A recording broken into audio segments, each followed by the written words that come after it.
Hello everyone, this is the second video in the series de-influencing, and in the past video we saw a really important topic, are views necessary? The topic really speaks about the fundamental things that a content creator should do and the mistakes that content creator are doing, and if you want to become a content creator or an influencer or a person who is searching for fame through social media, and what are the things that you should do. And always a lot of people say that I'm having this problem, I'm having that problem, but not many people give solution. And in this video we are going to see the solution, that if you are a content creator, what is the pathway that we should follow to become more successful, to earn more money. Okay, let's say from the birth, after we grew up till a certain point, they say that you have to go to pre-KG and then you have to go to LKG, UKG, first standard. Then our life is mapped down like 10th standard, 11th, 12th and college, second degree, like that. So that is a pathway that each and every child walks through. But in terms of social media, a lot of people are doing it in a wrong manner. Certain people are unconsciously following it on the correct side, and a least amount of individuals who do it in a correct manner, but they don't advertise that this is what I'm doing and this is what you should do in order to become more successful. And in this video we are going to see that what are the pathways that one individual should follow if he or she wants to make more money and be more famous. As a content creator, there is always a demand, a massive demand. But first of all, before becoming a content creator, you should find what you're good at. Some people are good at beauty, some people are good at cooking, and some people are good at very day-to-day jobs which they excel 100-200% than most people. So you have to find your niche. That niche can take a lot of time, and I find a lot of things like, let's say, a gaming channel. A lot of people play games. Okay, games we play at free times, but they play like 6 hours, 8 hours. I've seen non-stop 54 hours live. They play and they put in YouTube, okay, which doesn't yield any interest. I was playing games, then I become a game tester, and I'm working for Sony.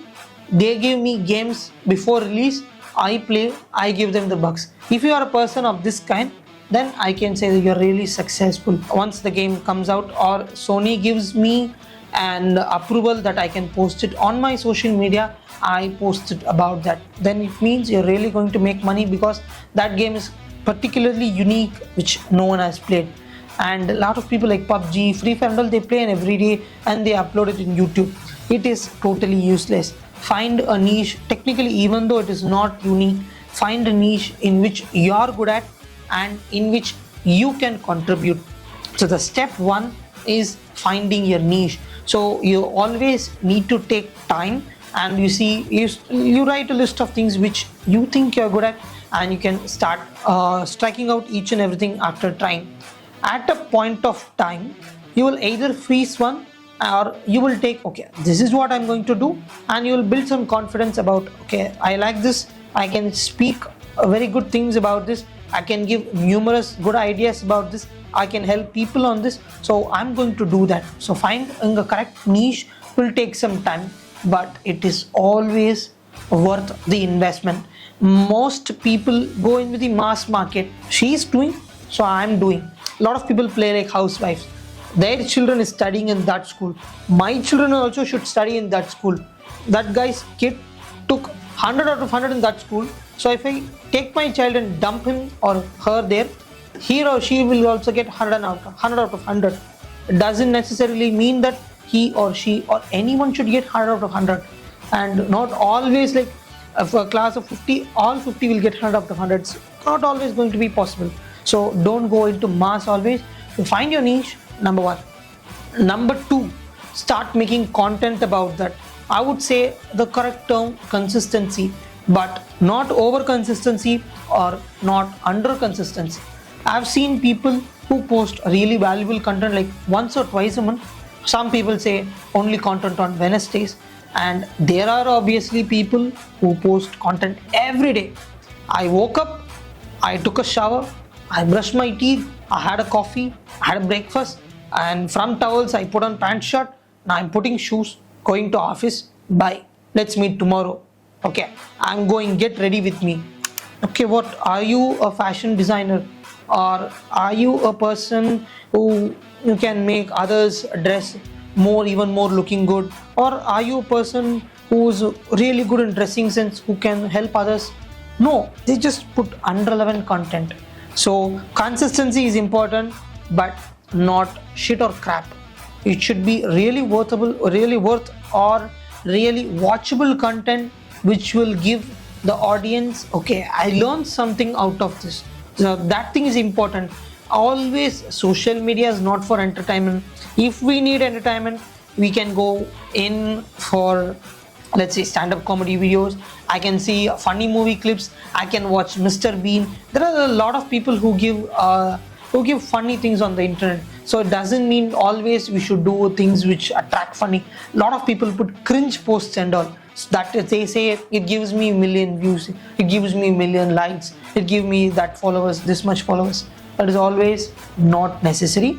So the most important second thing is that consistency, but every video should give the viewer or the subscriber something valuable. The third most thing is that engagement and monetization. You can say all these three things we follow, all these three things each and every person follows. The part engagement and monetization is technically views and subscribers. So that is what I'm technically running off, and that is what I want to do, but always it's not necessary. And engagement should be there. You can build your own community, your own tribe of people, and you can meet up with other people who are on the same field of you. You can both have a collaboration, let's say on fitness or on working out tips or on cooking. You can meet up with them, you can have a collaboration which will also help booming your niche as well as their niche. Okay, or if they both are in the same niche, it can help their audience as well as your audience. Engagement is important, and after a point of view you reach a monetization part, which is also technically important. But the most important thing is, once you reach monetization, it is not like a salary where it will be keep on crediting. The fourth most part is the very very important part, which is products or services. You need to make sure that if you are having a niche, you need to have a product or a services.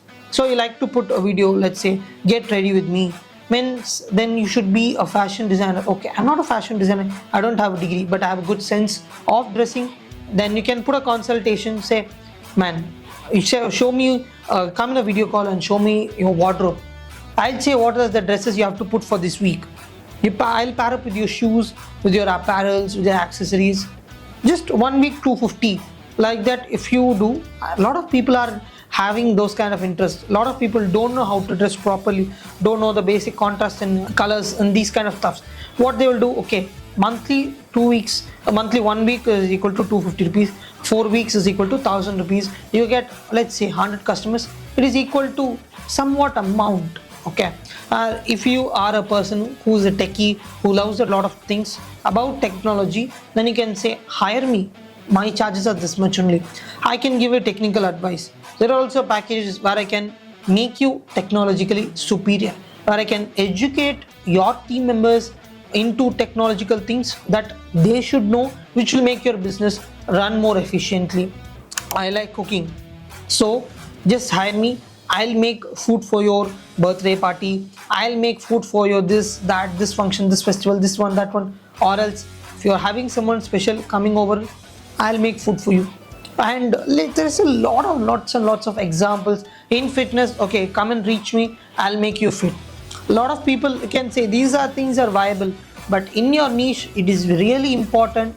Niche is always about doing what we love, it's about passion. So passion is important, as well as it is equally important that we find our necessary products and services. The fifth most important thing, it can really seem like very common sense thing, but communication. The fifth most important thing is communication. I've seen n numbers of creators, I like them, I want to get their services done, but there is no proper way to contact them. So they say, I met this person, I spoke with they come into collaboration. The other guy says that I met with him, he called me. Okay, I want to meet with him, I want to speak with him. How can I call him? there's no proper avenues. So if you're a content creator, a more valuable one with products and services, the fifth most thing that you have to do is communication, which will help the customers, the people who have been watching you for a long period of time, or who just started watching you now, who want to really take services with you. It will really help them if you make the communication two-way. A lot of people have communication as one way, and the communication being a two-way will be a lot more easier. There are people like say, I'm kind of a celebrity man, I have around 5 million subscribers. If I put my my number or my WhatsApp number or anything, there are people who keep on calling me. Okay, and then you have a person who will handle your calls. Okay, you have someone who will handle on your behalf, who can separate it like spam as well as leads, which will help you. Either way, we should have your communication as two-way.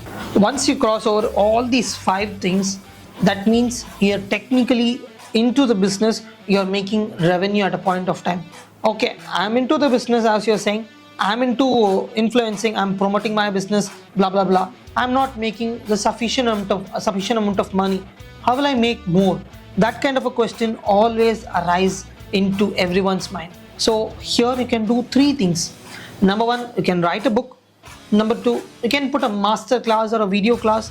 Number 3, you can put a recorded class. See, this is what over a period of 10 years into this industry I learned about this. There's even a really great guy. He speaks about a lot of productivity tips. He recently launched a book all about productivity. What he learned over a period of time, he summed up into a book and he wrote about it on the productivity, and he gave it out to the people for sale. So like that, you can create your own book, your own classes, which will also in turn show that you're real, which will also in turn show that you are valuable, you have stuff, you have what it takes for a customer to convince, and you have what it takes for a customer to believe that you are real and give orders to you, and which can also help your business in a multi-level manner. So next most important, the 7th step which each and every person should do is very simple. Once you do all these 6, you're at most at the brim of what you're doing. You get a certain amount of people who are coming inside, but after some point, initially all these things will be very exciting, very exhilarating, and it will be wow, every day is too spicy, man. A lot of people are coming in, but after a point of time, it becomes boring. Okay, you want this? Okay, you contact that necessary person. Okay, boy, you just speak with him. Sir, you speak with this person. Okay, you coordinate with this team. You'll be making the same cyclic kind of things, the same things which you will be having an employee set up for that. He will speak with them, and after a point of time, you will become bored again. This becomes routine. This is where you have to bring ads. So you are doing something, there are people who are following you, and there are people who are not following you. Like not all 7 billion people are following your channel, right? So you can put ads about your services, so that will be more interesting for you, and you can see how to reach other people who don't know me, yet they're into the same niche, or yet they're into the same domain where I can personally help them. Once you start doing that, you will get an opportunity to set up a group of people to take calls for you, a group of people to speak on your behalf, a group of people where they can reach another group of people who can bring a lot more business. That cycle is never ending, because if you are into food industry, food every day is important, fitness every day is important, technology, lots and lot of things are growing, dressing, whatever you say, there is a necessary, there is a demand which is never ending, where we have to keep on supplying, and we can increase the size of people, we can grow more and more, and we can reach people who are not our subscribers, who are not our viewers, who are not even in our country or in our state. So we can reach global wide, worldwide, and after a point of time you can even meet them, you can even have your own branch set up in different areas. And this is how, my friend, a pathway begins and a pathway goes on for a successful influencer who has real-time products, who has real-time services, who can make difference in each and every person's life. So if you are such kind of a person, If you're having $1 million idea in your hand and you are seeking on the ways to make sure it reaches the correct type of people, do follow all these steps, and obviously once you do these, you'll be successful. If you like this video, do share it to everyone and subscribe to our channel to know more knowledgeable content, and let's see in the next video. Thank you very much. Bye bye.